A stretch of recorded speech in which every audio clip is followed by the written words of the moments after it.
लोग P block के oxidation state देख रहे थे। ऑक्सीडेशन स्टेट का मिनिमम मिला -1, मैक्सिमम मिला +7। अब हमें क्या करना है कि कैसे ये वेरिएशन शो करेगा, लेट अस सी। फ्लोरीन के केस में क्योंकि ऑर्बिटल डी नहीं है, अनपेयरिंग हो नहीं सकती, फ्लोरीन खुद ही पूरा पीरियोडिक टेबल का सबसे ज़्यादा स्ट्रॉन्गेस्ट इलेक्ट्रोनेगेटिव एलिमेंट है, तो ये सिर्फ -1 की ऑक्सीडेशन स्टेट शो करता है। अब ऑनवर्ड्स ग्राउंड स्टेट में क्लोरीन, ब्रोमीन और iodine in ground state they can show the +-1 और the +1 oxidation state depending upon कि ये अपने से ज़्यादा इलेक्ट्रोनेगेटिव एलिमेंट से मिला है या कम इलेक्ट्रोनेगेटिव से। जैसे अगर आपने बनाया ClF एक इंटर हेलोजन कंपाउंड है, फ्लोरीन ज़्यादा इलेक्ट्रोनेगेटिव है, क्लोरीन +1 पजेस करेगा, ठीक। मगर यहीं पे अगर आपने क्लोरीन का और दूसरा कोई कंपाउंड बनाया जिसमें कि वो सिर्फ एक बॉन्ड बना रहा है, तो इट मे बी कि वो -1 ऑक्सीडेशन स्टेट पजेस करे। अब आना है फर्स्ट एक्साइटेड स्टेट। इसमें पहला इलेक्ट्रॉन अनपेयर होगा और फर्स्ट अनपेयरिंग से आपको कितने इलेक्ट्रॉन अनपेयर्ड फॉर्म में मिलेंगे? 2 ये रह गए, ये दोनों रह गए और ये वाला अनपेयर हो गया।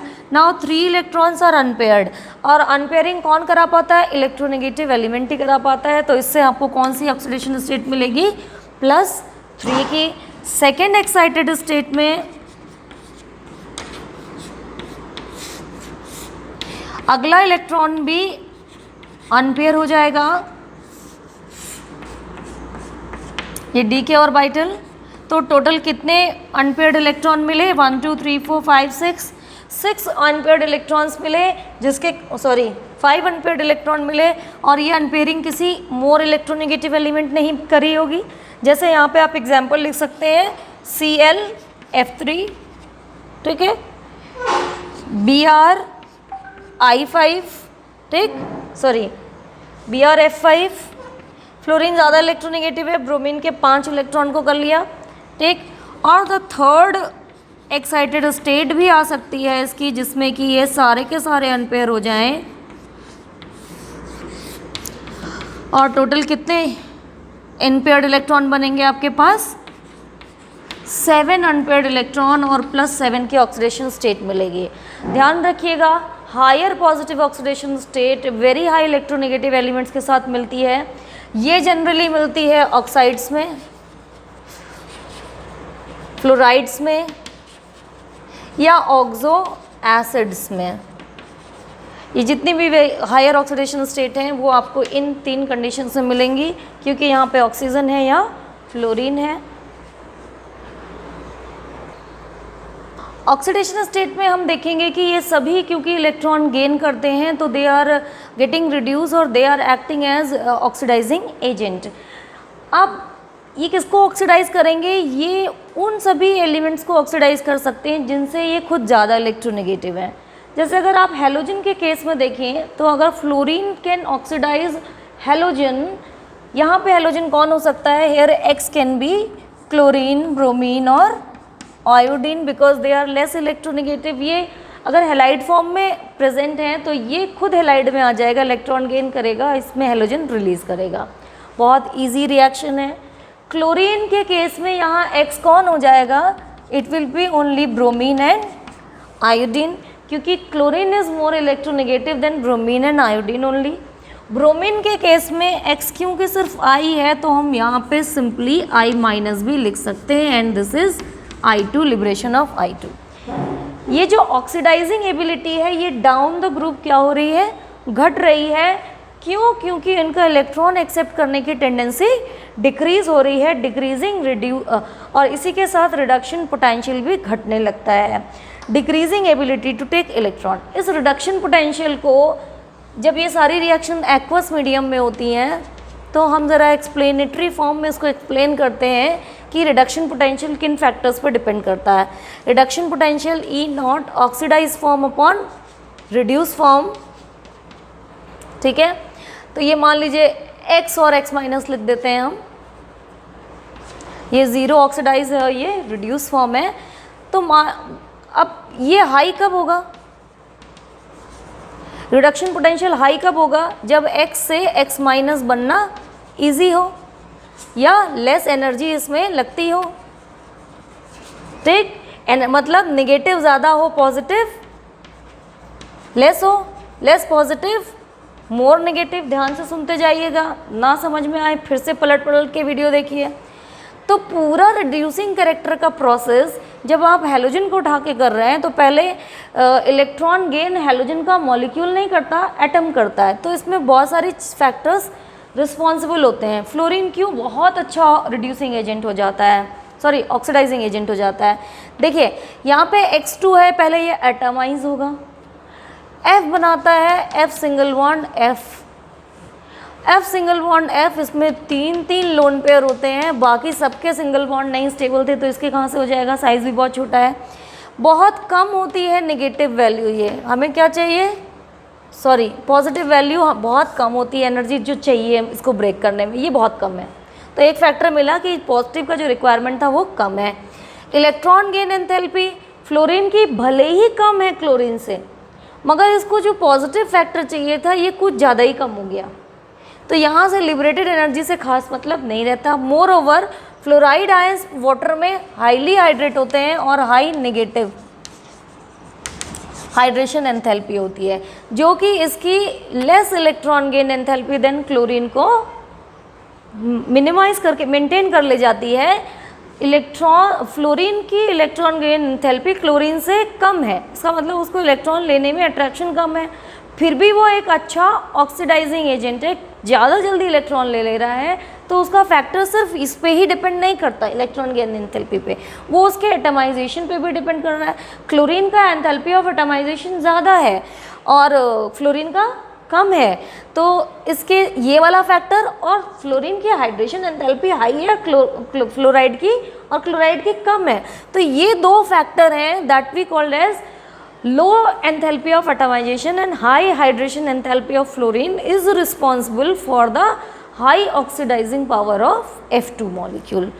तो ये पूरा फैक्टर एक साथ वर्क करता है, इसको बहुत ध्यान से पढ़ लीजिएगा। फ्लोरीन क्यों बहुत अच्छा ऑक्सीडाइजिंग एजेंट है जबकि इसकी इलेक्ट्रॉन गेन एंथैल्पी क्लोरीन से कम है। तो इसमें 3 फैक्टर काम करते हैं, ध्यान से देखेंगे। अब देखते हैं फ्लोरीन इतना अच्छा ऑक्सीडाइजिंग एजेंट है, वाटर को ऑक्सीडाइज कर देता है, H+ F- O2 रिलीज। इसके बाद बचा हुआ हैलोजन, क्लोरीन और ब्रोमीन, ये थोड़े से लेसर ऑक्सीडाइजिंग एजेंट हैं, ये HX और HOX में कन्वर्ट करते हैं। आयोडीन का जो ऑक्सीडाइजिंग बिहेवियर है वो वाटर के कंपैरिजन में कम पड़ जाता है और जस्ट इसकी रिवर्स रिएक्शन फिजिबल होती है। इसके केस में वाटर कर देता है, ऑक्सीजन इसको I- को ऑक्सीडाइज कर देता है और I2 के फॉर्म में ये ऑक्सीडाइज हो गया है -1 से 0, तो इसकी रिवर्स रिएक्शन फिजिबल होती है। ये सभी reactions very important, this explanation very important. यहीं पे अगर आप केमिकल रिएक्टिविटी के टर्म्स में पढ़े तो fluorine single bond fluorine, then chlorine single bond chlorine, bromine single bond bromine, then iodine single bond iodine. Down the group bond length बढ़ रही है, बॉन्ड डिसोसिएशन एंथैल्पी कम होनी चाहिए थी। यहाँ तो सब नॉर्मल है मगर इसकी बॉन्ड डिसोसिएशन एनर्जी एक्सेप्शनली कम होती है और ये यहाँ पहुँच जाती है, ब्रोमीन से भी कम होती है।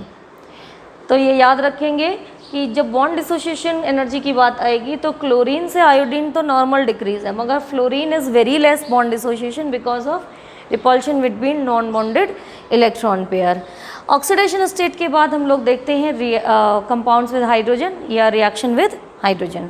नेक्स्ट देखते हैं reactivity towards hydrogen. Hydrogen electronegative element नहीं है हैलोजन्स के कंपैरिजन में, इसलिए हैलोजन का जो भी एक अनपेयर्ड इलेक्ट्रॉन है वो उससे ही बॉन्ड बना के हाइड्रोजन का मोनो हाइड्रोजन कंपाउंड बनाता है, HF HCl HBr और HI, और कोई नहीं मिलेगा। ये एसिडिक है क्योंकि ये इलेक्ट्रोनेगेटिव एलिमेंट से ये पॉजिटिव हाइड्रोजन के फॉर्म में होता है। ये पॉजिटिव हाइड्रोजन कितनी आसानी से निकल जाएगा, नीचे जाने पे ये जो बॉन्ड लेंथ है बढ़ती चली जाती है, बॉन्ड डिसोसिएशन एंथैल्पी घटने के कारण आसानी से H+ रिलीज होते हैं और acidic character down the group बढ़ता है। तो HI आपका सबसे स्ट्रॉन्गेस्ट एसिडिक एसिड है। ये नहीं देखेंगे कि फ्लोरीन सबसे ज़्यादा इलेक्ट्रोनेगेटिव है, बट इसका बॉन्ड भी तो स्ट्रांग हो जाएगा, बॉन्ड भी तो ब्रेक होना जरूरी है। ये सब कोवलेंट मॉलिक्यूल्स हैं, आयनिक नहीं है। इलेक्ट्रॉन का शेयरिंग हो रहा है, इलेक्ट्रॉन डोनेट नहीं हो रहा है। Now next is the reducing character. ये H जो है ये सबके सब F minus, Cl minus, Br minus, I minus के फॉर्म में, जब ये एलिमेंटल फॉर्म में थे, ज़ीरो फॉर्म में थे, तो ये माइनस के फॉर्म में जाना चाह रहे थे। अब जब ये माइनस है तो ये बैक इलेक्ट्रॉन डोनेट करके ज़ीरो आएंगे। तो इसमें फ्लोरीन तो सबसे कच्चा है, क्योंकि उसके पास उसको इलेक्ट्रॉन लेना है, देना नहीं है। तो रिड्यूसिंग कैरेक्टर क्या होगा, नीचे जाने पे इनकी ऑक्सीडाइज होने की टेंडेंसी बढ़ेगी और रिड्यूस होने की कैरेक्टर क्या हो जाएगा, इंक्रीज हो जाएगा। Reducing character as acting as a reducing character ये इंक्रीज होंगे। मोरओवर आप इस टर्म्स में भी बता सकते हैं, क्योंकि हाइड्रोजन का रिलीज नीचे होने पे इजी हो जाएगा, और release of hydrogen is oxidation and it will act as reducing agent. Bond dissociation पढ़ ही चुके हैं। मेल्टिंग पॉइंट, बॉइलिंग पॉइंट में वैसे तो एक नॉर्मल इंक्रीज होना चाहिए था, मगर ये HF प्रॉब्लम क्रिएट करता है ड्यू टू हाइड्रोजन बॉन्डिंग।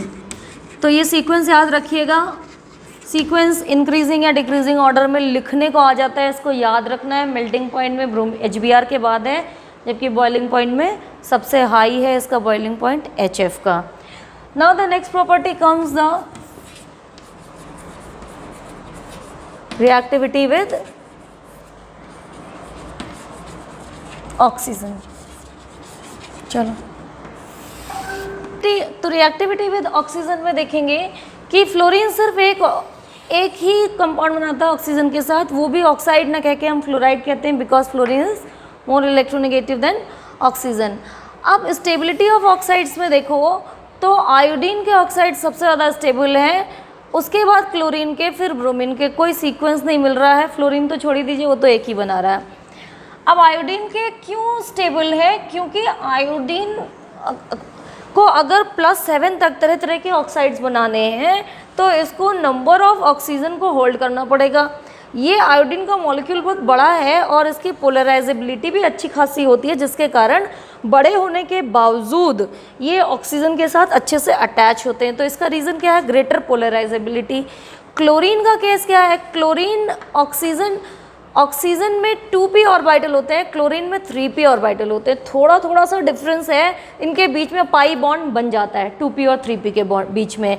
तो ये मल्टीपल बॉन्ड के थ्रू अपना ऑक्सीडेशन स्टेट बढ़ा लेते हैं और type of number of oxides बनाते हैं। बट जो ब्रोमीन का केस है, इसका ऑर्बिटल 4p हो जाता है और ऑक्सीजन 2p तक ही रहते हैं, तो 2p 4p का ओवरलैप नहीं हो पाता, ना पाई बॉन्ड बनाते हैं, ना इतने बड़े ही हैं साइज में कि नंबर ऑफ ऑक्सीजन एटम्स को ये होल्ड कर पाएँ। यहाँ देखना, यहाँ पे नंबर ऑफ ऑक्सीजन एटम्स ज़्यादा हैं, यहाँ पे नंबर ऑफ ऑक्सीजन एटम्स यहाँ पे भी ज़्यादा हो रहा है, बट मल्टीपल बॉन्ड के थ्रू हो रहा है ये। और ब्रोमीन ना तो मल्टीपल बॉन्ड बना पाता है, ना ही इसकी साइज़ इतनी बड़ी है कि पोलराइजेबिलिटी से ये होल्ड कर पाए। तो stability of oxide in 17 group, it is more stable in case of iodine then chlorine then bromine. तो ब्रोमीन के सबसे कम ऑक्साइड्स बनते हैं, सिर्फ +6 तक ही बन रहे हैं। क्लोरीन और आयोडीन +7 तक बना रहा है। ध्यान से पढ़ेंगे, ये स्टेबिलिटी ऑर्डर लिखने को आ जाता है। नेक्स्ट बचता है reactivity with metals. With metals, ये मेटल से रिएक्ट करके मेटल हैलाइड्स बनाएंगे। मेटल हैलाइड्स में आपके पास आ जाएगा metal fluoride, metal chloride, metal bromide and metal iodide. ठीक, अगर आप इसका कोवलेंट कैरेक्टर देखें,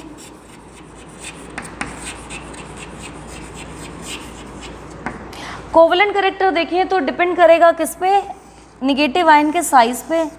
जैसे जैसे एनायन का साइज बड़ा होगा उसकी पोलराइजेबिलिटी इंक्रीज करेगी।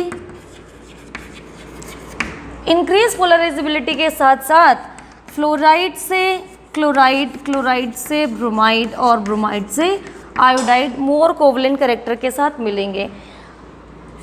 अब अगर एक ही मेटल है और उसके ही 2 तरह के हैलाइड्स हैं, तो metal in lower oxidation state, metal in higher oxidation state. Cation पे चार्ज जितना ज़्यादा होता है उसकी पोलराइजिंग पावर उतनी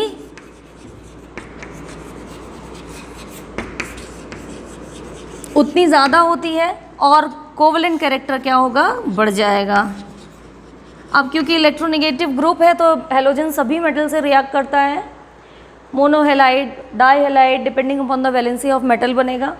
हायर ऑक्सीडेशन स्टेट मेटल के साथ बनने वाले हैलाइड्स कोवलेंट होंगे, और fluorine to chlorine, chlorine to bromine to iodine जो बनेंगे हैलाइड्स, वो भी कोवलेंट कैरेक्टर इंक्रीज हो जाएगा। हैलोजन्स आपस में रिएक्ट करके इंटर हैलोजन कंपाउंड्स बनाते हैं। इंटर हैलोजन आपके x dash with the one valency, ठीक। यहाँ पे ये क्या होना चाहिए, मोर इलेक्ट्रो नेगेटिव हैलाइड। अगर मोर इलेक्ट्रोनेगेटिव है तो ये अगले इलेक्ट्रॉन को अनपेयर करेगा, X3 टाइप ऑफ हैलाइड बनाएगा। ये हमेशा मोर इलेक्ट्रोनेगेटिव हैलोजन है। X5 टाइप ऑफ हैलाइड बनाएगा और X7 टाइप ऑफ हैलाइड बनाएगा। ये मोर इलेक्ट्रोनेगेटिव हैलोजन्स होंगे।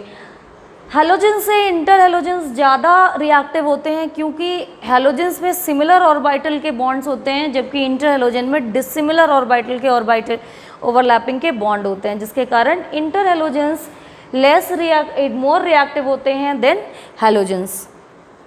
तो these were the properties associated, chemical properties associated with 17 group. अब आप सभी लेक्चर्स को ध्यान से पढ़िएगा, सारी बोली हुई बातें याद रखिए, पूरा एनसीईआरटी कवर करने की कोशिश की है। स्टिल आपको एनसीईआरटी पढ़ना ज़रूरी है, बिकॉज एनसीईआरटी का हर एक लाइन, हर एक क्वेश्चन है जो कि बोर्ड्स में पूछे जाते हैं। तो इंटर हैलोजन्स तक हम लोगों ने पढ़ लिया। इंटर हैलोजन को कंपाउंड के फॉर्म में नेक्स्ट लेक्चर में हम डिटेल में पढ़ेंगे। Have a good day.